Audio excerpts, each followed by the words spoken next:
Congress leader Sadiq గారు, political analyst. నమస్తే అండి అందరికీ కూడా. సాదిక్ గారు, ఢిల్లీ ఎన్నికల హామీలను చూస్తూ ఉంటే ఉచితాలు ఎక్కువగా ప్రకటిస్తున్నారు. 3 పార్టీలు కూడా ప్రధాన పార్టీల మధ్య పోటీ నెలకొన్నట్లుగా అనిపిస్తోంది. అయితే రేవంత్ రెడ్డి గారికి అధిక ప్రాధాన్యత ఇస్తూ అక్కడ కాంగ్రెస్ పార్టీ ఆయన చేతే హామీలను, పోస్టర్లను రిలీజ్ చేయించింది. అంత ప్రాధాన్యత మన తెలంగాణ సీఎంకే ఇవ్వడానికి కారణం ఏంటని అనుకుంటున్నారు కాంగ్రెస్ పార్టీ? అంటే వారు కర్ణాటకలో కూడా ఉన్నారు.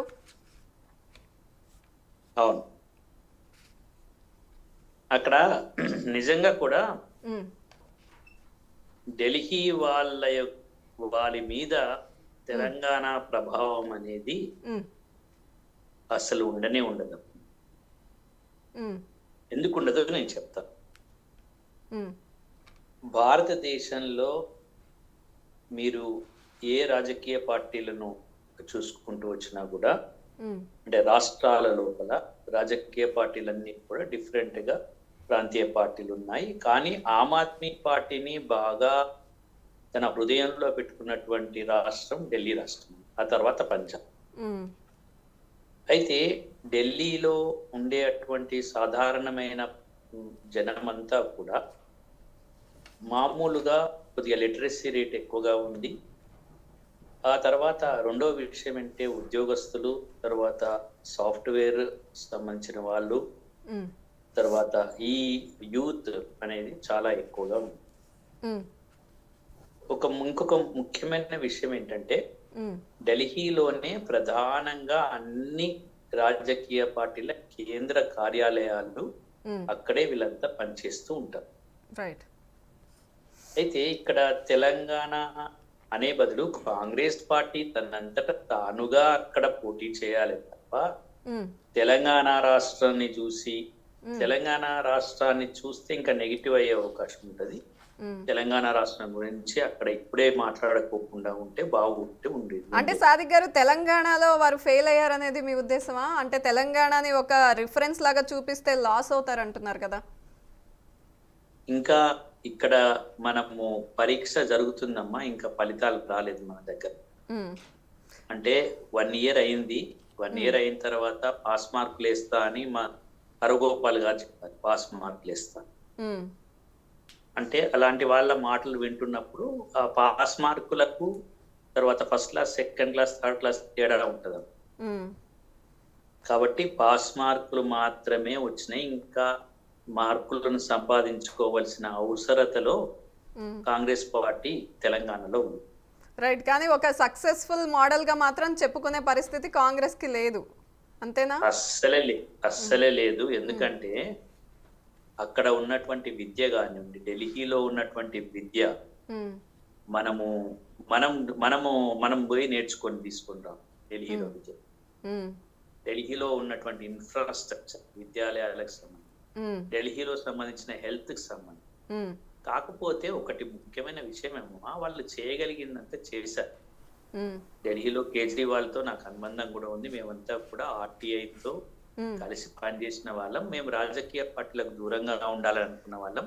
ఆయనను కూడా రాజకీయ పార్టీ పెట్టొద్దు అని చెప్పిన వాళ్ళం. యోగేంద్ర యాదవ్ తో అప్పుడు మేమంతా కూడా ఒక సందర్భంలో కేజ్రీవాల్ నిజంగా కూడా ఒక అద్భుతాన్ని చేస్తున్నాడు, మొత్తం దేశంలో అద్భుతం వస్తుందేమో, మేమంతా ఆప్లో అంటే అందరూ ఆప్లో అంటే ఇక్కడ చాలా ముఖ్యమైన విషయం ఏంటంటే ఇంటెలెక్చువల్స్, మేధావులు, తర్వాత అందరూ జర్నలిస్టులు అందరూ కూడా ఈ పార్టీ బాగుంటుందేమో అని అన్ని పార్టీలను వేస్తున్నప్పుడు ఆ పార్టీ ప్రధానంగా ముందుకు వచ్చింది. కానీ అంతే వేగంతో వెనక్కి వెళ్ళిపోయింది. ఏమైంది? ఏ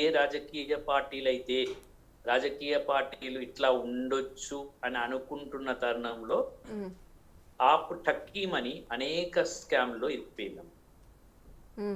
అప్పుడు అనిపించింది రాజకీయాలు ఇక లేవు, భారతదేశంలో ఆల్టర్నేటివ్ రాజకీయాన్ని తీసుకురావడం కష్టం, ఆల్టర్నేటివ్ రాజకీయాల్లో ఆపు ముందుంటుంది అనుకున్న తక్షణమే ఆపును పైకి పోయి పాము మింగేస్తున్నారు. పాము మింగడం చూస్తాం కదా మనం, ఒక మన దాంట్లో పాము మింగేసి మళ్ళీ కిందికి వస్తుంది కదా, అట్లా నిచ్చెన కాకుండా పాము మింగేసి. ఆ పాములన్నీ కూడా స్కామ్లు. ఉమ్, అంటే పాలనలో స్కాములు లేకుండా జరగదు. పాలనని మనం అవినీతి లేకుండా చేయజాలము. అవినీతి ఉంటేనే రాజకీయ పార్టీలు వేరే రాష్ట్రాల్లో మనగలుగుతాయని ఆపు చెప్పకనే చెప్పింది. ఉమ్, కాబట్టి కానీ ఒక్క సందర్భం మాత్రం చెప్పుకోవచ్చు.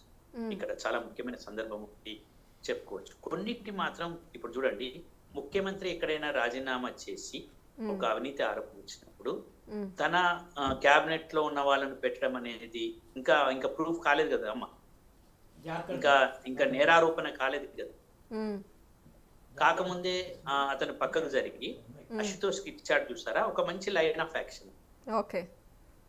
ఇప్పుడు మన ముఖ్యమంత్రి ఉన్నాడు, ఉమ్, మన రేవంత్ రెడ్డి ఉన్నాడు. ఎస్. ఆయన మీద ఏసీబీ కేసు ఉంది కదా అమ్మ. ఉమ్, ఏసీబీ కేసు నడుస్తుంది కదా, ఉమ్, మీకు ఆ విషయం తెలుసు అనుకుంటా. మొన్న కూడా నోటీసులు వచ్చాయి అవును, ఏసీబీలో. అవును. అంటే ముఖ్యమంత్రి స్థాయిలో కూడా ఆయన ఏసీబీలో ముందు నిలబడాల్సింది. ఎస్. అయితే ఇట్లాంటి లేవమ్మా, ఇట్లాంటి వాటిని మనం ఒప్పుకోవద్దు. అయితే ఇక్కడ ముఖ్యమైన విషయం ఏంటంటే కేసీఆర్ కూడా, ఉమ్, ఇప్పుడు కేసీఆర్ కానివ్వండి, కేటీఆర్ కానివ్వండి, ఉమ్, మన దగ్గర ఆయన పక్కకుండి బీసీలను లేకపోతే ఎస్సీలను ఒక ముఖ్యమంత్రి చేస్తే తప్పేమో. ఉమ్, అంటే వీళ్ళు ఏంటంటే తాము అధికారంలో ఉండి మాత్రమే, తాము ఖచ్చితంగా అధికారంలో ఉండాలనుకోవడంలో తెలంగాణ ఉంది, అక్కడ ఖచ్చితంగా అధికారం లేదని ఢిల్లీలో ఉంది. అంటే ఢిల్లీ నుంచి మనం నేర్చుకుందామా, ఢిల్లీకి మనం ఇద్దామా అనే ఆలోచనలో ఉమ్, ఉన్నప్పుడు ఢిల్లీకి మనం ఇచ్చేది ఏం లేదు, ఢిల్లీకి మనం చెప్పాల్సిన అవసరం లేదు అనేది అంత విజ్ఞులు భావిస్తున్నారు. అక్కడ ఏదో ఫోటోలు దిగేసి ఏదో అది పట్టుకొని దిగేసినంత మాత్రం ఢిల్లీ ప్రజలు తెలంగాణ పాలనని ఏమి నమ్మరు. ఉమ్, తెలంగాణ పాలన నుంచి వాళ్ళు నేర్చుకోవడానికి సిద్ధంగా లేరు. తెలంగాణ పాలన ఇంకా ఎక్స్పెరిమెంట్. ఉమ్. వాయిస్ మ్యూట్ అయింది సాదిక్ గారు, వాయిస్ మ్యూట్ అవుతుంది, ఒకసారి చెక్ చేసుకోండి. తెలంగాణ విషయంలో తెలంగాణ ఫలితాలు ఉమ్, అమ్మ వస్తుంది కదా వాయిస్. ఎస్ ఎస్ వస్తుంది. తెలంగాణ ఫలితాలు, తెలంగాణ ఇంకా ఫలితాలు రాలేదు, తెలంగాణ పాలన మీద ఇంకా ఫలితాలు రాలేదు. ఫలితాలు రాకముందే మనం సక్సెస్ చెప్పడానికి వీల్లేదు. కాబట్టి తెలంగాణ కాంగ్రెస్ కి అక్కడ ఏదో జరుగుతుంది కాదు, ఉమ్, అది చాలా దాని యొక్క పర్సంటేజ్ ఏముండదు, దాని గురించి మాట్లాడుకోవాల్సిన అవసరం ఏం లేదు. నేను రామరెడ్డి గారు, బీజేపీ ఖచ్చితంగా గట్టి పోటీ